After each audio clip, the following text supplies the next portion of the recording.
Hi, this is Tim of the 1916 Company. Welcome and thanks for logging on. If you love this watch, email us, Team Mosso at the1916company.com for purchase pricing and availability questions concerning this watch.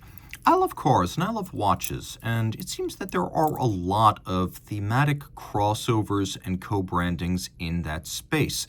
But in this instance, we have something less common than the usual shotgun marriage of a luxury car brand and a luxury watch brand. Here, we have a horological tribute to racing cars made by Bentley and campaigned at the famed 24 Hours of Le Mans in France. So you're looking here at a model launched in late 2003 for the 2004 model year, 1,000-piece steel limited edition Breitling for Bentley Le Mans, celebrating the Speed 8's overall victory at the 2003 edition of the race. That was a big win. Breitling and Bentley having only recently joined forces to create a line of branded watches, and for Bentley it was the first win at Le Mans since the early 1930s, making that history suddenly relevant again.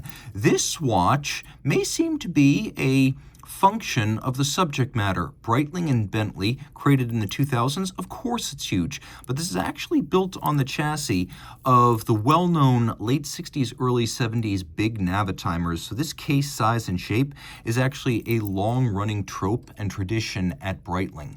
It is big, make no mistake, about 48 millimeters in diameter, 15.2 millimeters thick, and 55.1 from lug tip to lug tip. It has a 24 millimeter spacing in between the lugs. I throw it on my wrist, which is 16 centimeters in circumference, and you can decide whether this fits, but I'll say this. If your wrist is even a bit larger than mine, let's say 17 centimeters circumference, this is actually going to fit just fine. For a watch this huge, it wears quite well. And in fact, it wears quite flat. It should fit underneath the cuff. The watch includes a bracelet that at first glance might appear to be a pilot bracelet. This is actually the Speed bracelet, a bracelet that was created expressly for the Bentley series watches. So it's a unique bracelet on a unique watch. The clasp is very familiar. You can see it's a clamshell lock design, single fold. We have several pairs of divots drilled inside the clasp, so you can use your strap tool to move the spring bar to fine-tune the fit. We also have a few removable links fixed in place by screws, so you can fine-tune the fit that way as well. Thinking of everything, realizing that in time this little clamshell might not have the same snappy tolerances and security, a screw rather than a rivet is used to hold it in place so that it can be disassembled and this piece can be replaced if that should ever prove necessary. So future-proofing the watch, I always like that. Taking a look at the case, angular, forceful, massive, polished, and a little bit confusing because some people see this and they decide it must be a helium escape valve like you'd find on a dive watch for saturation diving. This is actually the cover to the differential that allows the outer bezel and the inner bezel of the sliding scale to move at slightly different speeds. Now this has a computational role. We're looking at a logarithmic scale, circular slide rule, which can be used for multiplication and division. And so this particular version of it has an inner bezel that moves faster than the outer tactile bezel.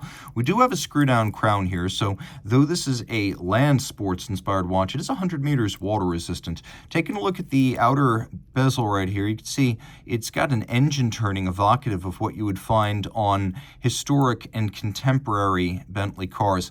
We've also got little screws that hold the bezel to the case. This is known as a captive bezel, and it is a much more secure, deluxe, and expensive way of putting a bezel on a watch because the screws must be removed. The bezel is not snapped on, so it cannot inadvertently snap off. Unlike Tag, Rolex, Omega, only Zinn uses this in large scale outside of the Breitling orbit. This is a very unusual way of building a bezel, but it's what you like to see. You want to know you're getting the best available, and as far as bezel construction is concerned, this is.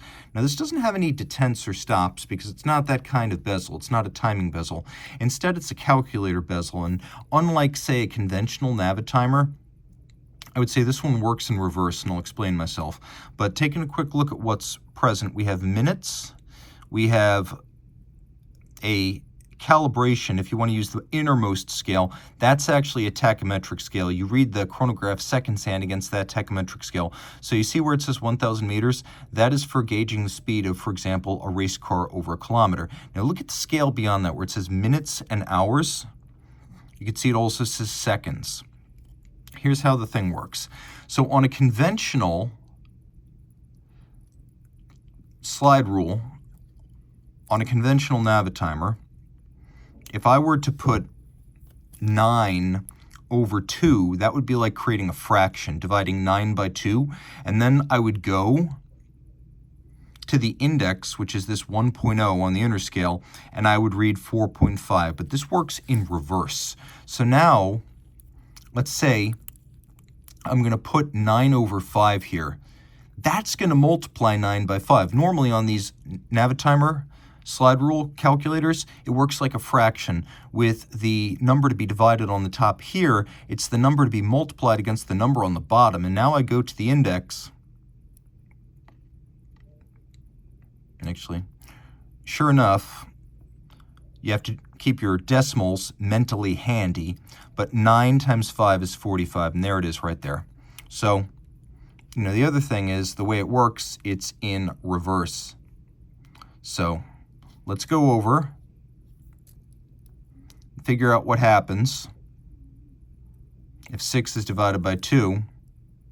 You can see we get 3 right there. That's how that works. That done, and again, you can see that the inner scale moves faster than the bezel. That's why differential's here.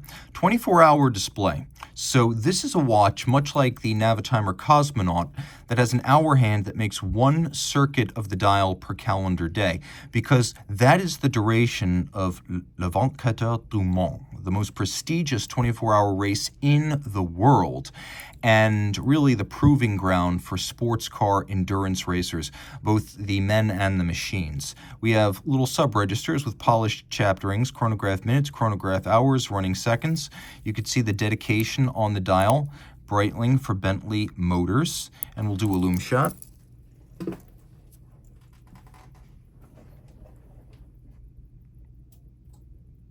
Okay, so there you go. Surprisingly, it has almost everything loomed. So you could see the sub-registers, you just cannot see the chronograph seconds hand, but you can easily see the diamond-like array of numerals and indices. So a few things to take note. First, pull the crown out all the way. We do have a hacking seconds function. Second, we have a quick set for the date, so you can cycle that should you require it. It is a A2236212 automatic base with a modification to turn a 24-hour style dial, and then a vertical clutch chronograph module on top. So the vertical clutch has no play in it, so it always engages without any jump or stagger. We're going to flip this over, take a look at the case back, and you have the Breitling sponsored Bentley Speed 8. Now, a quick note and a bit of an irony here. The cars in the race in 2003 were numbered 7 and 8, and clearly that's number 8 right there, but 7 was actually the winner of the race. So fun fact. Inside, we have the 289282 bidirectional automatic winding, 4 hertz, hacking, quick set, 42-hour power reserve, 5-position adjusted, and a COSC certified Swiss chronometer. You can see, so it's relatively easy to judge the manufacturing date of a Breitling watch by looking at the bracelet. Now, of course, there's also a date stamp and a year stamp inside of the lugs, but we can't see that here. So here we can see that this bracelet was made in the 25th week of 2003. So you have a good idea when this early 2004 retailed model was made. If you love watches, if you love cars, if you love math, reach out to Team Mosso at the 1916company.com for purchase and pricing details.